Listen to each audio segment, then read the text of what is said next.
যখন আমার জ্ঞান ফিরল তখন আমি সামনে তাকিয়ে দেখি আপু আমার পাশে বসে আছে আর সুমন হাতে পানি নিয়ে দাঁড়িয়ে আছে।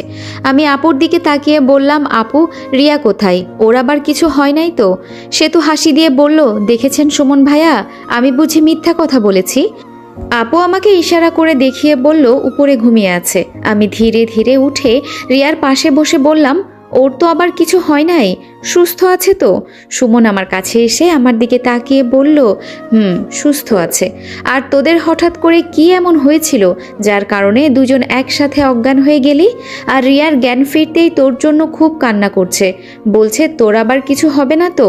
অনেকক্ষণ তোর মাথার পাশে বসেছিল। যখন দেখেছে তুই একটু সুস্থ হলি তখন আমরা বলেছি ওকে ঘুমিয়ে যেতে। দেখ, বেচারি কান্না করতে করতে চোখ মুখ একেবারে ফুলিয়ে ফেলেছে। রিয়া ঘুমাতে চায় নাই, ওকে ঘুমের ওষুধ খাইয়ে দিয়েছি। এমনিই ওর যে অবস্থা হয়েছে, জেগে থাকলে সকালে অন্য কিছু হয়ে যেতে পারে। এখন আমি বলি কি, রাত তো অনেক হলো, এখন আমার সাথে চল আর রিয়া এখানে ঘুমাক। আমি আপুর দিকে তাকিয়ে ইশারা করে বললাম, তোরা এখন গিয়ে ঘুমিয়ে পড়, আমি রিয়ার পাশে ঘুমাই। আপু হাসি দিয়ে সুমনকে বলল, ওই তুমি চলো আমার সাথে, কতদিন পর ওরা একসাথে হয়েছে, থাক না ওরা, এমনি অনেক রাত হয়ে গেছে, চলো। আমি আপুকে বললাম, আপু বিয়ের বিষয়টা। আপু কিছু বলার আগে সেতু বলে দিল, আপনি আমার আপুকে সামলিয়ে রাখেন, আর ওই বিয়েটিয়ে আমি দেখে নিব, এসব নিয়ে আপনি কোনো চিন্তা করবেন না। সুমন আমার কানের কাছে মুখ এনে বলল, সব কিছু একটু কন্ট্রোল করে রাখিস, মনে রাখিস তোর কিন্তু এখনও ওর সাথে বিয়ে হয় নাই। সুমনের দিকে চোখ গরম করে তাকিয়ে বললাম, যাবি তুই শালা এখান থেকে? সুমন আর আপু চলে গেল। সে তো আমার সামনে দাঁড়িয়ে হঠাৎ কান্না করতে করতে বলল, জানেন দুলা ভাই, আপু যখন আপনাকে জড়িয়ে ধরে কান্না করছে তখন আমি কতটা যে খুশি হয়েছিলাম বলার বাহিরে। এই একটাই বোন আমার, যাকে আমি অনেক অনেক বেশি ভালোবাসি। আপনি আজকে আপুকে মেনে না নিলে আপু সত্যি সত্যি নিজেকে নিজে শেষ করে ফেলতো। এখন থেকে আমি কি আপনাকে দুলা ভাই বলে ডাকতে পারি? আমি হাসি দিয়ে বললাম, ডাকতে পারো, সমস্যা নেই। তবে রিয়াকে যে আমি মেনে নিয়েছি এই কথা আবার তোমাদের রাজ্যে বলবে না। আমরা সবাই মিলে একসাথে তোমাদের রাজ্যে গিয়ে সারপ্রাইজ দিব, ঠিক আছে? সে তো চোখের পানি মুছে বলল, ধন্যবাদ দুলা ভাই, আর গুড নাইট। আপুর দিকে খেয়াল রাখবেন, ঠিক আছে? এই বলে সেতু চলে গেল। আমি উঠে দরজা লাগিয়ে রিয়ার পাশে শুয়ে রিয়াকে শক্ত করে জড়িয়ে ধরলাম। আপনাদেরকে কি বলে বুঝাই, ভালোবাসার মানুষকে জড়িয়ে ধরার মাঝে যেই একটা অনুভূতি আছে বলার বাহিরে, মারাত্মক লেভেলের ফিলিং জড়িয়ে ধরার মাঝে। রিয়ার দিকে তাকিয়ে থাকতে থাকতে কখন যে আমি ঘুমিয়ে গেলাম বলতে পারি না। সকালে ঘুম থেকে উঠে দেখি রিয়া আমাকে নাকে মুখে ইচ্ছা মতো চুমু দিচ্ছে আর বলছে, আমার ভালোবাসার মানুষকে আজকে আমি কাছ থেকে দেখতে পাচ্ছি। কতদিনের ইচ্ছা তোমাকে এভাবে কাছ থেকে দেখব, তোমার বুকে মাথা রেখে ঘুমাবো। রিয়াকে আমি টান দিয়ে আমার বুকের মাঝে এনে বললাম, হয়েছে তো পাগলি, এত চুমু দিতে হয়? আমি তো আছি না, চলে তো আর যাব না। রিয়া আমার দিকে তাকিয়ে বলল, এই তুমি চুপ করো, আমার সাথে কোনো কথা বলবে না। আমাকে কষ্ট দিয়ে কি তুমি সুখ পাও? আমাকে মেনেই যেহেতু নিবে, তাহলে কেন আমাকে এত কষ্ট দিলে? বলো, কেন আমার সাথে এমন করলে? দেখো রিয়া, যদি আবার কান্না করো না তাহলে কিন্তু তোমার খবর আছে। আর রাতে এভাবে অজ্ঞান হয়ে গেলে কেন? তোমাকে দেখে আমি নিজেও পরে জ্ঞান হারিয়ে ফেলেছি। যদি তোমার কিছু হয়ে যেত তাহলে তুমি তোমার গিফটটা খুব তাড়াতাড়ি পেয়ে যেতে। রিয়াকে ছেড়ে দিয়ে বললাম, তুমি খুব খারাপ। তুমি কি এটা জানো না আমি তোমাকে ছাড়া বাঁচতে পারবো না? কেন তুমি বুঝতে চাও না? মানছি আমার একটা ইগো ছিল তোমার উপরে, তাই বলে তুমি আমাকে আটকাবে না। রিয়া আবার আমার বুকের উপর মাথা দিয়ে বলল, আমি তোমার পা ছুঁয়ে পর্যন্ত মাফ চেয়েছি, মনে নাই? আচ্ছা, এসব পুরনো কথা বাদ দাও। এসব কথা বলে নিজেকে আর কষ্ট দিয়ে লাভ নেই। এখন বলো, রাতে কি হয়েছিল? আসলেই আমার কি হয়েছিল বলতে পারি না, তবে তোমাকে জড়িয়ে ধরে কান্না করতে করতে আমার এমন হয়েছে। হতে পারে খুশিতে আমার এমন হয়েছিল, আর রাতে আমি ঘুমাতে চাই নাই। ওই সেতু আমাকে দুধের সাথে কি মিশিয়ে দিয়েছে, পরে আর কিছু বলতে পারি না। হয়েছে, আর কিছু বলতে হবে না। দেখো তো কান্না করে নিজের কি অবস্থা করেছো। এভাবে কান্না না করলে তোমাকে বুঝিয়ে আমার করে পেতাম। রিয়া, আমি সরি, তোমাকে আমি কত কষ্টই না দিয়েছি। সরি, আমাকে মাফ করে দাও। আমি আমার খাঁটি ভালোবাসা হারাতে বসেছিলাম। এই আমি বলেছি আমার কাছে মাপ চাইতে।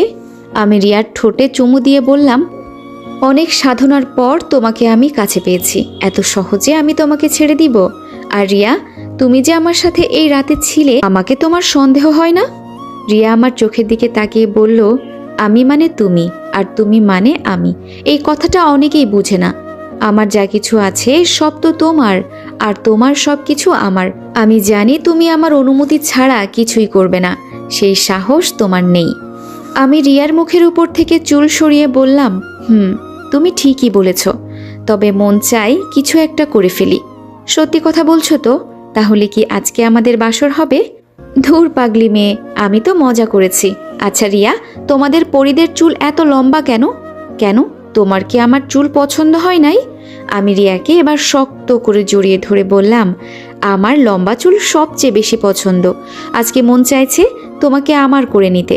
কতদিন পর আমার একটা আনন্দের দিন এলো। আজকে যদি আমার আম্মু আমার পাশে থাকতো, কতই না খুশি হতো। আমি আম্মুকে সারপ্রাইজ দিয়ে বলতাম, দেখো আম্মু, আজকে আমি তোমার জন্য পরি বউ নিয়ে এসেছি। আম্মু খুব খুশি হতো। রিয়া শোয়া থেকে উঠে আমার গেঞ্জির ভেতরে ওর শরীর ঢুকিয়ে বলল, মন খারাপ করো না, সব কিছু ঠিক হয়ে যাবে, আমি আছি তো। সোনা, আর কি করছো? আমার গেঞ্জির ভিতরে ঢুকলে কেন? আমার ভালো লাগছে। আচ্ছা, আমার শাড়িটা খুলে ফেলি তাহলে।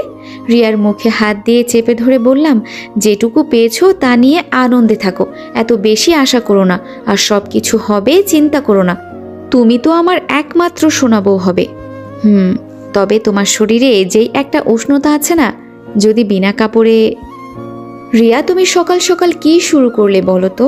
এখন আমাকে ছাড়ো, ফ্রেশ হয়ে বাহির হই, নইলে আবার কে কি মনে করবে। আর একটা প্রশ্ন করব তোমাকে। বলেন গো। আমি শুনেছি পরিদের সাথে শারীরিক সম্পর্ক করলে নাকি ওদের শক্তি নষ্ট হয়ে যায়। যদি পরে তোমার শক্তি নষ্ট হয়ে যায়, তখন তো আমি আর আমার শ্বশুর বাড়িতে যেতে পারবো না। রিয়া আমার কপালে একটা চুমু দিয়ে বলল, আমার জন্য এত চিন্তা করতে হবে না। তুমি যা শুনেছ তা ঠিক, তবে আমাদের নিয়মকানুনে বিয়ে হলে কিছুই হবে না, কারণ আমি তো জানিয়েই বিয়ে করব তোমাকে। আমি তো ওই রাজ্যের রানী, আমার কিছুই হবে না। রিয়াকে ছাড়িয়ে আমি বিছানা থেকে উঠে পড়লাম, পরের চিন্তা পরে করব।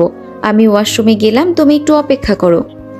রিয়া লাফ দিয়ে ওয়াশরুমে ঢুকে দরজার কাছে দাঁড়িয়ে বলল, লেডিস ফার্স্ট, তুমি জানো না আমিও কি আসবো নাকি? দুজনে একসাথে। আসো আসো বেবি, আমি কি তোমাকে না করেছি নাকি? হয়েছে ম্যাডাম, এত কথা না বলে তাড়াতাড়ি করেন। রিয়া দরজা লাগিয়ে দিল। আমি বিছানার উপরে বসে থেকে মুচকি মুচকি হাসছি। আসলেই মানুষ ঠিকই বলে, ভালোবাসার মানুষ জীবনে এলে জীবনটা সুন্দর হয়ে যায় আর পরিবর্তন হয়ে যায়। আজকে আমি সত্যিই পরিপূর্ণ। আসলেই একটা বিষয় আমি তখন চিন্তা করে দেখি নাই, রিয়া ছাড়া আমার জীবনটা একদম অচল। হঠাৎ বাহির থেকে আওয়াজ করে কে জানি বলল, দুলাভাই, অনেক বেলা তো হলো, এখন রুম থেকে বের হন। এই তো সে তো কিছুক্ষণ পর বের হব। আচ্ছা, তাড়াতাড়ি আসবেন, আপু আপনাদের জন্য অপেক্ষা করছে নাস্তা নিয়ে। এইটুকু বলে সে তো চলে গেল। কিছুক্ষণ পর দেখি রিয়া গোসল করে ওয়াশরুম থেকে বের হলো। মনে মনে বললাম, আজকে বুঝি আমার মান সম্মান সবটা রিয়া শেষ করে ফেলবে। রিয়ার দিকে তাকিয়ে বললাম, সকাল সকাল গোসল করলে কেন? তাছাড়া আমাদের মাঝে তো তেমন কোনো কিছুই হয় নাই। রিয়া আমার সামনে এসে আমার চোখে চোখ রেখে বলল, তুমি আর আমি জানি আমাদের মাঝে কিছু হয় নাই, অন্য কেউ তো আর এই কথা জানে না। আমি কিছু না বলে রিয়ার দিকে এক নজরে তাকিয়ে আছি। রিয়ার চুল বেয়ে মুখ দিয়ে ছোট ছোট পানির ফোঁটা পড়ছে, যার কারণে রিয়াকে খুব কিউট লাগছে। রিয়া আমার ধ্যান ভাঙিয়ে বলল, এই যে সাহেব, এমন করে আমার দিকে তাকিয়ে কি দেখেন? হ্যাঁ। রিয়াকে আমি টান দিয়ে কাছে এনে বললাম, ইস, তোমাকে কি হট লাগছে, মনটা চাইছে। রিয়া আমাকে ধমক দিয়ে বলল, নিজের বউকে কেউ হট বলে গাধা? এখন যাও, তুমিও গোসল করে নাও, আর সকাল সকাল একদম দুষ্টুমি করবে না। এখন যাও, ভদ্র ছেলের মতো গোসল করে এসো। রিয়ার ঠোঁটে ঠোঁট লাগিয়ে কিছুক্ষণ পর ছেড়ে দিয়ে বললাম, মনটা তো চাই তোমাকে। এই সাবধান, হ্যাঁ, সকাল সকাল এসব কথা একদম মুখেও আসবে না, ঠিক আছে? মনে মনে বললাম, আগে নিজেই আমার সাথে এমন করছিল, আর এখন ভালো হয়ে গেছে। রিয়া আমাকে ওয়াশরুম পর্যন্ত ঠেলে দিয়ে বলল, তাড়াতাড়ি গোসল করে নাও, এরপর তোমাকে একটা সারপ্রাইজ দিব।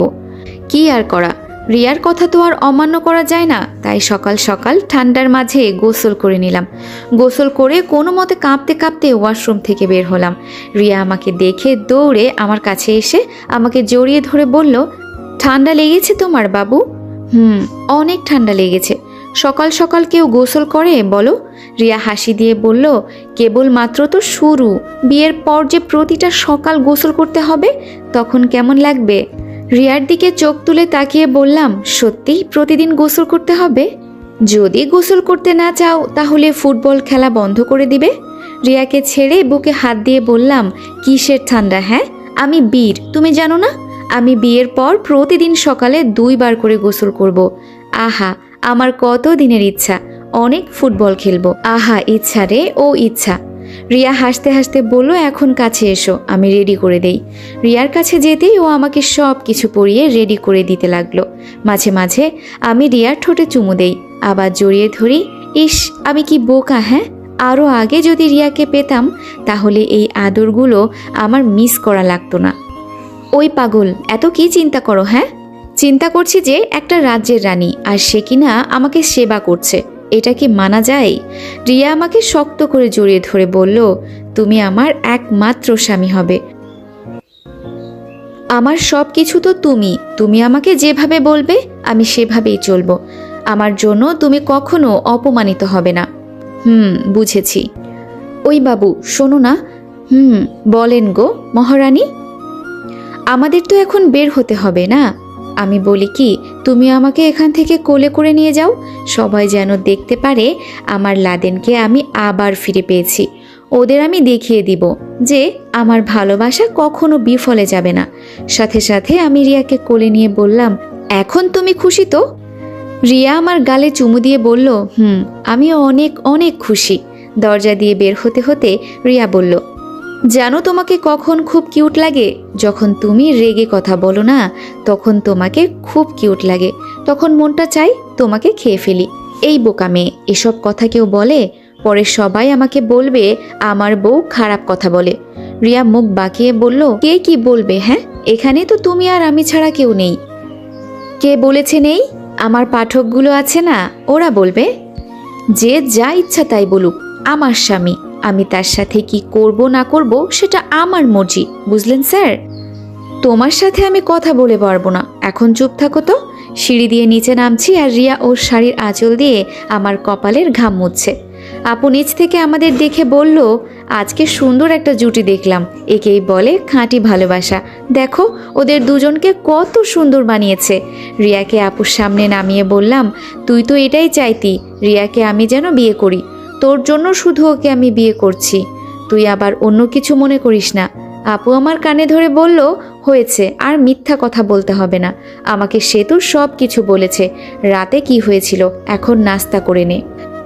রিয়া আমার হাত ধরে আমার পাশে দাঁড়িয়ে বলল, আগে আমাদের দেখে বলো আমাদের দুজনকে কেমন মানিয়েছে। রিয়ার কথা শুনে আপু আর সুমন আমাদের প্রশংসা করলো। সুমন তো বলেই দিল, তাহলে শেষমেশ তুই আমার কথা রাখলি।